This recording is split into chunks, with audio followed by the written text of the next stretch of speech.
you have a need, I'm going to put in a consult, and the chaplain will be here in the next 24 hours. Right? Now, with the embedded chaplain model, I have the chaplain in the unit. So I see a need. Do you mind if I walk over to the chaplain's office? He's right around the corner here. Mm-hmm. See what I'm saying now? See the difference? So, and that is not just the only difference. The embedded chaplain is the chaplain is a part of everything that happens in that unit. All right? And then the other chaplain, what I call the traditional or responding chaplain model, which is the one that is most used. Is in contrast, at least within the organization study, there is a clear level of expectation. They respond to emergency requests in a very specific time frame, 24 hours. They respond to spiritual care consult generated by spiritual screening at the time of admission. They do what is called cold visits, and they go around the unit and they visit. They participate in staff meeting upon request, conduct devotionals, and share inspirational thoughts. Let me go back here. So, you see the difference between the two chaplain models? Yeah. One said, and I want you to be very clear. I wanted to compare apples to apples.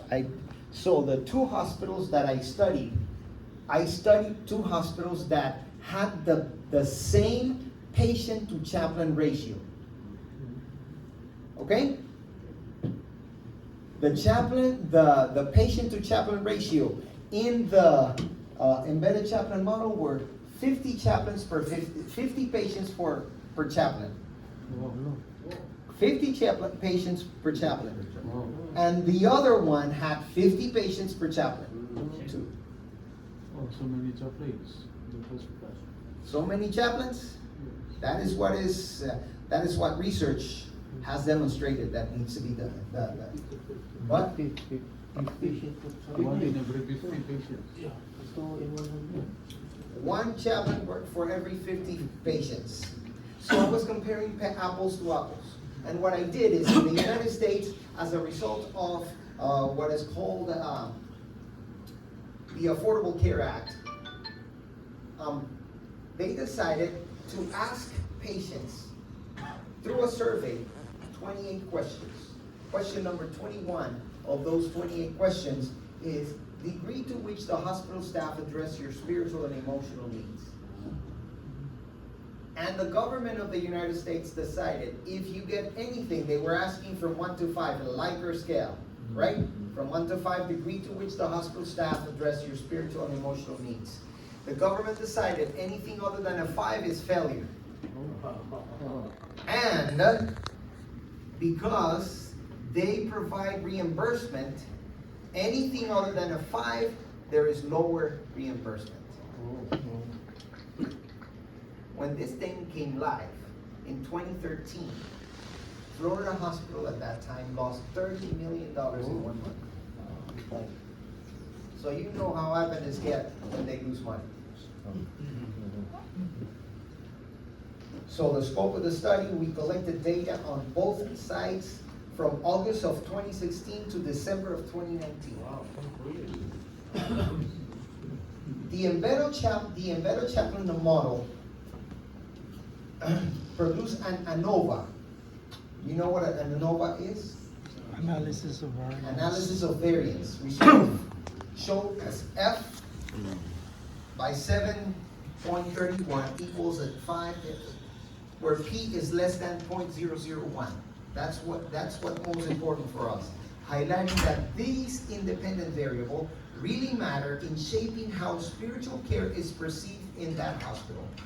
This was affirmed with an adjusted R-square of 44.6%. R-square is reliability square, meaning when the people receive the care in that embedded chaplain model, 44.6% of them would give the highest score in everyone, and the hospital would get the higher reimbursement.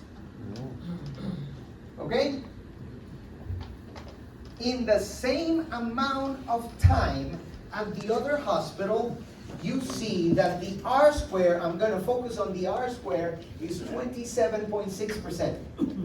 See the difference between one and the other?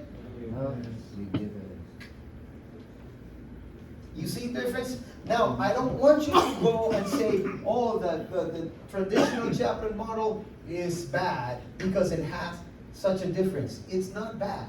Let me show you. In the United States, look at how it was in the United States. Across the United States, the average R squared during that time was 23.8. It was even lower. I want to say this and say it very clearly, because one thing that was working for these guys in this study is that they were at an Adventist hospital. So there is already a sense of, these people are going to treat me well.